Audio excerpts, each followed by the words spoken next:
d'éclair. Journal de bord Buzz l'éclair. Je me trouve aujourd'hui en 2025 et je suis là pour vous parler d'un critique. Il se nomme Louis Tienne et il a pour but de vous parler du film Buzz l'éclair.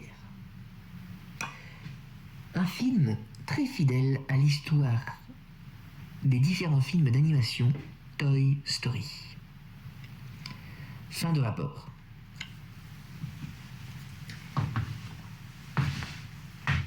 Merci Buzz.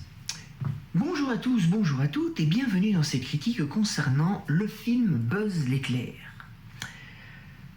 Alors ouais, sur le papier je dois dire que j'étais pas très happé à aller voir ce film. Il n'y a pas grand chose qui me poussait à aller regarder ce film. Mais allez, je me suis dit, laisse-toi tenter par le jeu et vois ce que ça te propose. C'est une putain de merveille. Ce truc, ce film est exceptionnel. Premièrement, c'est fidèle au personnage de Toy Story que nous avons dans Buzz l'éclair. Le film il réussit à rester cohérent avec l'histoire qu'on a eue dans les films d'animation de Toy Story. Mais en plus, il apporte de la nouveauté sur le personnage de Buzz l'éclair. C'est presque un biopic. C'est grandiose. Revenons un petit peu sur les films d'animation de Toy Story, avant de démarrer. Dans Toy Story, le jouet Buzz l'éclair, que voici, est persuadé d'être un vrai ranger de l'espace, avant de comprendre qu'il n'est qu'un jouet. Dans le film Buzz l'éclair, on retrouve cette obsession de la mission et ce côté « je peux tout résoudre seul ». Car je suis un ranger de l'espace. Exemple. Au début du film, Buzz refuse l'aide de ses coéquipiers et provoque l'échec de sa mission. Mission de retour sur Terre. Et ça, bizarrement, ça vous rappelle, évidemment, dans Toy Story, lorsqu'il refuse d'admettre qu'il n'est pas un vrai véritable astronaute. Et donc cette continuité qui fait le lien entre les films d'animation Toy Story et le personnage de Buzz l'éclair dans ce film, c'est une continuité qui va rendre le personnage incroyablement crédible. Le film, il n'invente pas un nouveau Buzz l'éclair, il est fidèle au personnage, mais il approfondit tout le côté, on va dire, connaissance du personnage. C'est presque un film qui fait à un moment donné une sorte d'introspection sur le personnage lui-même. Je vous propose de parler un petit peu du scénario quand même, parce que c'est quand même le truc principal, parce que le côté visuel, je vais pas tellement en parler, parce que, voilà, visuellement, c'est un film d'animation 3D, plus qu'un film d'animation où on a fait bouger des jouets. Là, c'est un film 3D, qui, franchement, est plutôt bien fait. Je m'attendais pas à ce qu'esthétiquement, ce soit aussi classe, pour un film d'animation 3D, et franchement, ça rend plutôt bien. Donc, je vais pas m'attarder sur la partie visuelle, je vais m'attarder sur la partie scénaristique. Au niveau scénaristique, c'est solide et c'est très émouvant. Il y a des moments où on a presque envie de lâcher des larmes, parce que c'est super bien fait.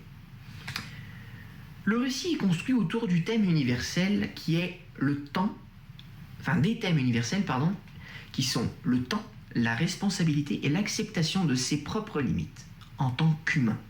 Parce qu'il ne faut pas oublier que Buzz l'éclair est un humain. Astronaute, ranger de l'espace, mais un humain.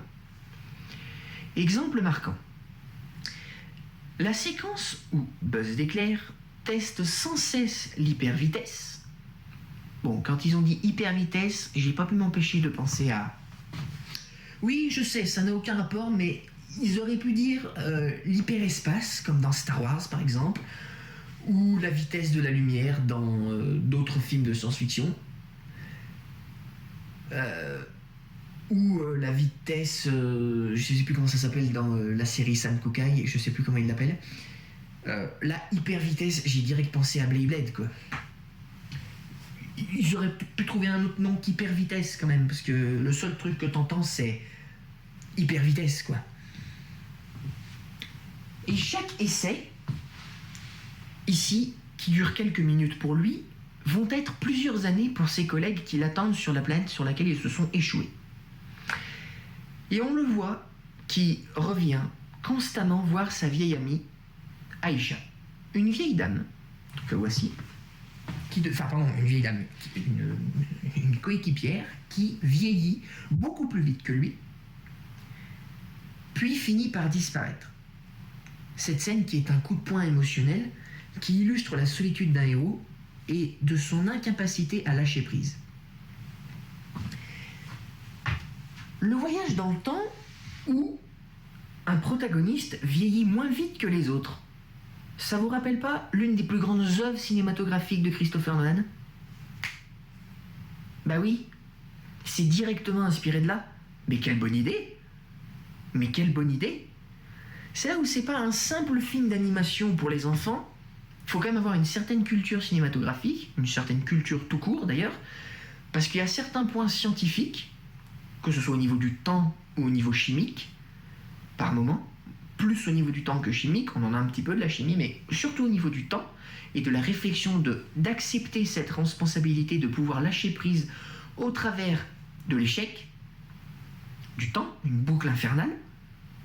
C'est bluffant, bluffant pour au départ un personnage qui est fait pour les enfants dans Toy Story, qui ici devient un véritable protagoniste à part entière, complexe. Non, franchement, c'est beau, c'est très très beau. C'est un antagoniste qui est revisité. Au même titre que l'infâme empereur Zurg. Et oui, parce que là aussi, on va le faire intervenir. Dans Toy Story 2, Zurg n'est qu'une véritable manière humoristique venant parodier Dark Vador. Ah oui. Ici, Zurg, il est réinventé. Il s'agit, tenez-vous bien, je m'attendais mais alors absolument pas à ça, je m'attendais à ce qu'il reste ultra fidèle à la chose. Et là, ils ont introduit une nouveauté complètement nouvelle, ils ont cassé les codes en tant que tels. Ils ont fait en sorte que Zurg devienne une réalité future de Buzz l'éclair, une mauvaise version de lui, obsédé par la correction de ses erreurs. Casser les codes comme ça, mais quelle idée de génie, où on vient encore une fois lier le temps et les diverses personnalités d'un même protagoniste.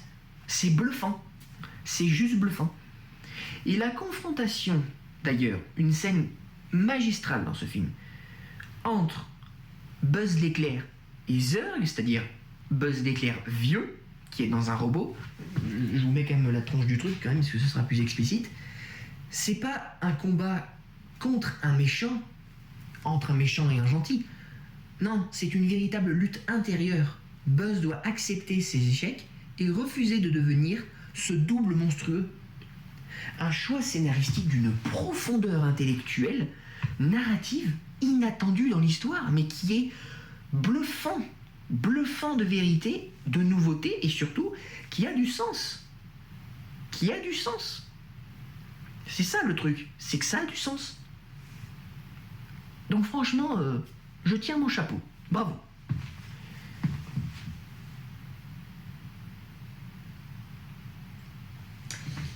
Alors Buzz l'éclair, qu'est-ce qu'il faut en retenir? J'essaie d'être le plus clair, le plus concis, le plus complet dans cette critique, parce que j'ai pas envie que ça dure des heures non plus. Parce que ça mérite pas de rester des heures non plus dessus. C'est un film qui est extrêmement fidèle au personnage de Buzz l'éclair, tout en lui offrant une aventure autonome et dramatique. Visuellement, ça se distingue de par son esthétique réaliste, au travers de la 3D, de l'animation 3D, pure et dure, un peu comme on a dans les nouveaux Astérix, plutôt que les vieux dessins animés Astérix. Ben là, c'est un peu dans le même esprit, là, au niveau de la réalisation. Et scénaristiquement, il est très très fort ce film, parce que il vient poser des enjeux nouveaux, comme le temps, l'enjeu de responsabilité, il reste fidèle au personnage et il apporte du neuf sur d'autres. Il joue entre hommage nostalgique et nouveauté. Le meilleur des mondes. Sur ce, je vous laisse. et à la prochaine.